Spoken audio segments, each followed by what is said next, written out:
Texas Governor Greg Abbott is expected to sign 2 right-wing immigration bills, which will likely lead to a constitutional battle over a new law that allows state and local police to arrest individuals suspected of crossing the Texas-Mexico border without documentation.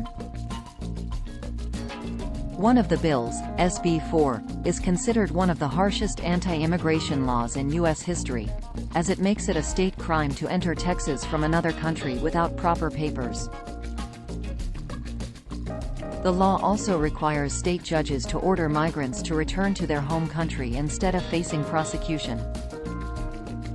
If a migrant refuses the judge's order, they could face a felony charge and up to 20 years in prison. SB 4 has been criticized by immigrant advocates and Democrats, who argue that it is racist and will victimize people from the southern border, particularly those of Latino descent. State Representative Yolanda Jones, a Democrat, called SB 4 un-American, and stated that it will separate children from their parents.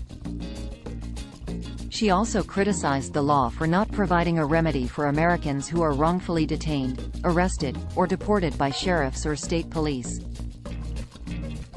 This controversial law is the latest anti-immigration measure introduced by Texas Republicans. In June, Governor Abbott transported migrants to Democratic-led cities without proper coordination, and the state launched Operation Lone Star, a multi-million-dollar initiative that deployed troops and razor wire to the Texas-Mexico border. In addition to SB 4, Governor Abbott is expected to sign SB 3, which allocates $1.5 billion in tax dollars for Texas border security measures. This law aims to increase funding for state troopers to patrol Colony Ridge, a housing development near Houston that has been labeled a magnet for illegal immigrants by a far-right media outlet.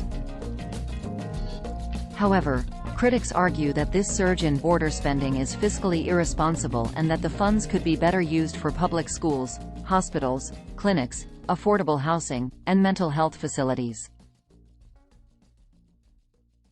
Both SB 4 and SB 3 have faced widespread criticism from Texas Democrats, as well as bipartisan legal groups and the Mexican government. A group of former immigration judges, appointed by both Republican and Democratic administrations, signed a statement calling SB 4 unconstitutional. They emphasized that immigration law falls under the jurisdiction of the federal government, not individual states, and that SB 4 undermines constitutional protections. The Mexican government has also expressed its strong opposition to SB 4, setting the stage for a potential standoff between Texas law enforcement officials and the federal government of Mexico. Texas Republicans are aware that SB 4 is likely to face legal challenges from the Biden administration, immigration advocates, or both. However, they see the law as a political statement to the Biden administration, signaling that Texas is willing to push boundaries regardless of potential court losses. Legal experts believe that a challenge against SB 4 would likely succeed. But court battles can be lengthy. In the meantime, Texas Republicans hope that the threat of deportation will deter migrants from crossing the southern border. Immigration advocates are particularly concerned about the interim effects of the new law on asylum seekers. Under federal law, all individuals entering the United States have 1 year to apply for asylum, regardless of their legal status. However, the new Texas statute means that undocumented immigrants in the process of applying for asylum could be deported, even if their case is still pending.